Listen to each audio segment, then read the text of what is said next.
കഴിഞ്ഞ ദിവസം ബേപ്പൂർ MLA മുഹമ്മദ് റിയാസിന്റെ നേതൃത്വത്തിൽ ഏതാനും ഡിവൈഎഫ്ഐയുടെ പ്രവർത്തകർ കോഴിക്കോട് മെഡിക്കൽ കോളേജിലെ സൂപ്രണ്ടിന്റെ റൂമിലേക്ക് ഇരിച്ചു കയറി വലിയ സംഘർഷം ഉണ്ടാക്കുകയും അതോടൊപ്പം തന്നെ വലിയ പ്രകോപനം സൃഷ്ടിക്കുകയൊക്കെ ചെയ്തിട്ടുണ്ടായി. അവരതിന് പറഞ്ഞ കാരണം അവിടെ ലാബുകളിൽ ഫീസ് വർദ്ധിപ്പിച്ചു എന്നുള്ളതാണ്.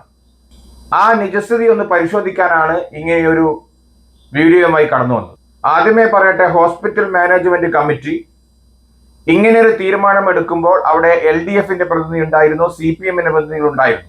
ആ പ്രതിനിധികളുടെ സാന്നിധ്യത്തിലാണ് ഇങ്ങനെയൊരു തീരുമാനം എടുത്തത് എന്നുള്ളതാണ് യാഥാർത്ഥ്യം. അത് മാത്രമല്ല, ഞാനിവിടെ സംസാരിച്ചു കൊണ്ടിരിക്കുമ്പോൾ ഇതിന്റെ അടിയിൽ കാണുന്ന വീഡിയോ എന്ന് പറയുന്നത് അവിടെ വലിയ രീതിയിൽ പ്രകോപനം സൃഷ്ടിക്കുന്നു, സൂപ്രണ്ടിനെ കയ്യേറ്റം ചെയ്യാൻ ശ്രമിക്കുന്നു. മുഹമ്മദ് റിയാസ് പത്രക്കാരെ കാണുമ്പോൾ കഴിഞ്ഞ ഗവൺമെന്റ് കാലത്തുള്ള പല തീരുമാനങ്ങളും ചോദിച്ച സമയത്ത് ഇത് പുതിയ ഗവൺമെന്റിലെ എന്ന് പറഞ്ഞുകൊണ്ട് വെറും 2 മാസം പ്രായമുള്ള ഒരു ഗവൺമെന്റിനെതിരായിട്ട് വളരെ മോശമായ രീതിയിൽ സംസാരിക്കുന്നു. പത്രക്കാരോട് തട്ടിക്കയറുന്ന ഒരു വീഡിയോ ആണ് നിങ്ങൾക്ക് കാണാൻ സാധിക്കുന്നത്. യഥാർത്ഥ വസ്തുതകൾ പരിശോധിച്ചു കഴിഞ്ഞാൽ നമുക്ക് കാണാൻ സാധിക്കുന്ന ചില യാഥാർത്ഥ്യങ്ങളുണ്ട്. എന്താണ് കോഴിക്കോട് മെഡിക്കൽ കോളേജ് സംഭവിച്ചത്? നമുക്കറിയാം, കോഴിക്കോട് മെഡിക്കൽ കോളേജിനെ സംബന്ധിച്ചിടത്തോളം ഒട്ടനവധി ടെസ്റ്റുകൾ അവിടെ രോഗികളെ സംബന്ധിച്ചിടത്തോളം പുറത്ത് എഴുതി കൊടുക്കേണ്ടി വരുന്ന സ്ഥിതിവിശേഷം ഇന്ന് അവിടെ ഉണ്ട്. അതിനൊരു പരിഹാരം കണ്ടെത്തണം എന്നുള്ള ആഗ്രഹത്തോടു കൂടിയാണ് ഹോസ്പിറ്റൽ മാനേജ്മെന്റ് കമ്മിറ്റി അവിടെ ലാബ് കൃത്യമായി പ്രവർത്തിപ്പിച്ച് പുറത്തേക്ക് എഴുതുന്ന ടെസ്റ്റുകൾ പോലും കൃത്യമായി അവിടെ തന്നെ പരിശോധിക്കുന്ന സമീപനം സ്വീകരിക്കണം എന്നുള്ള തീരുമാനമെടുത്തത്. അങ്ങനെ തീരുമാനമെടുത്തതിന്റെ അടിസ്ഥാനത്തിൽ നമുക്കറിയാം, ബയോപ്സി ടെസ്റ്റ് ഇപ്പോൾ എല്ലാ കാര്യത്തിനും ഇപ്പൊ അനിവാര്യമായി കൊണ്ടിരിക്കും.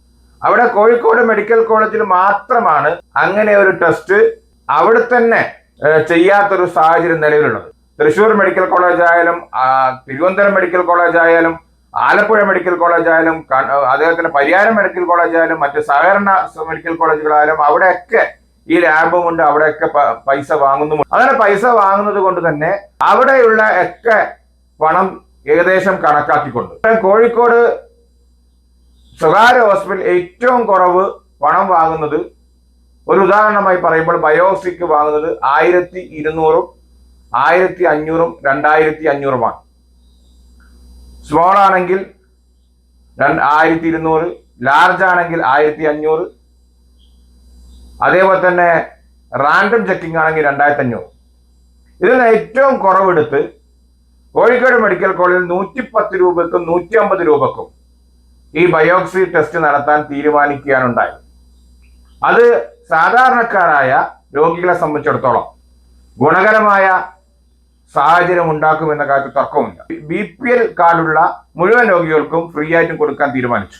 ഇനി അടിയന്തരമായ സാഹചര്യത്തിൽ HODമാർക്കും അവിടുത്തെ ഡോക്ടർമാർക്കും ഫീസ് ഇളവ് കൊടുക്കണമെങ്കിൽ അവർക്ക് കൊടുക്കാമെന്നുള്ള തീരുമാനം കൂടി അവരുടെ വിവേചനാധികാരത്തിൽ വിട്ടാണ് ഹോസ്പിറ്റൽ മാനേജ്മെന്റ് കമ്മിറ്റി അങ്ങനെ തീരുമാനമെടുത്തത്. ഡോക്ടർമാർ എഴുതി കൊടുക്കുന്ന ബ്ലഡ് ടെസ്റ്റുകൾ അവിടെ ടെസ്റ്റ് ചെയ്യാൻ സാധിക്കാത്തതൊക്കെ ഇപ്പോ പുറത്തു പോയി സ്വകാര്യ മേഖലയിലെ സ്വകാര്യ ലാബിൽ നിന്നാണ് ടെസ്റ്റ് ചെയ്യുന്നത്. ഇനി മുതൽ അവരെ സംബന്ധിച്ചിടത്തോളം അങ്ങനെ പോവാതെ ഏറ്റവും ചുരുങ്ങിയ നിരക്കിൽ കോഴിക്കോട് മെഡിക്കൽ കോളേജിൽ തന്നെ ടെസ്റ്റ് ചെയ്യാനുള്ള സൗകര്യം ഒരുക്കുകയാണ് ചെയ്തത്. അതിനെതിരെയാണ് ഡിവൈഎഫ്ഐ സമരം ചെയ്തത്. അതിനെതിരെയാണ് മുൻ പൊതുമരാമത്ത് വകുപ്പ് മന്ത്രി മുഹമ്മദ് റിയാസ് സമരവുമായി കടന്നത്. ആർക്ക് വേണ്ടിയുള്ള സമരമാണ് ഇത്? സ്വകാര്യ മേഖലയ്ക്ക് വേണ്ടിയുള്ള സമരമാണ്. അത് മാത്രമല്ല, കോഴിക്കോട് മെഡിക്കൽ കോളേജിന്റെ അടുത്ത് പ്രവർത്തിക്കുന്ന നീതി ലാബ്, ആ നീതി ലാബിന് കോഴിക്കോട് മെഡിക്കൽ കോളേജ് കൊടുക്കാനുള്ളത് 40-50 ലക്ഷം രൂപയാണ്.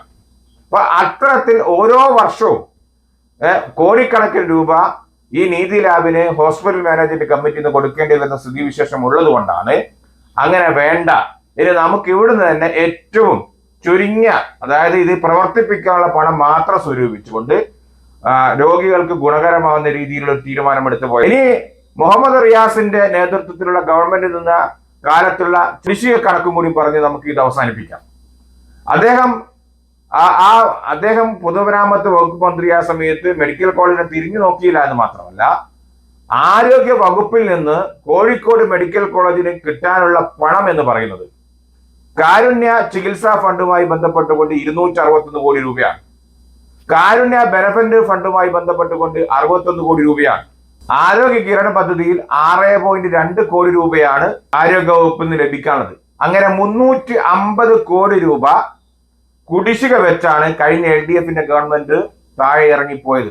ആ സമയത്തൊന്നും ആ കുടിശ്ശിക ലഭിക്കാനുള്ള ഒരു നടപടിയും സ്വീകരിക്കാൻ തയ്യാറാകാതിരുന്ന കേരളത്തിലെ പൊതുമരാമത്ത് വകുപ്പ് മന്ത്രി മുഹമ്മദ് റിയാസ് അദ്ദേഹം ഭരണത്തിൽ നിന്ന് പുറത്തിറങ്ങിയ സമയത്ത് ഒടുങ്ങനെ ഏതാനും ഡിവൈഎഫ്ഐക്കാരെ കൊണ്ടുവന്ന് ഒരു അക്രമ സമരം നടത്തി സാധാരണക്കാരായ പാവപ്പെട്ട രോഗികൾക്ക് ഗുണകരമാകുന്ന രീതിയിലുള്ള പ്രവർത്തനങ്ങൾക്കും തീരുമാനങ്ങളും അട്ടിമറിക്കാൻ ശ്രമിക്കുന്നത് ഒരു കാരണവശാലും അംഗീകരിക്കാൻ സാധിക്കില്ല.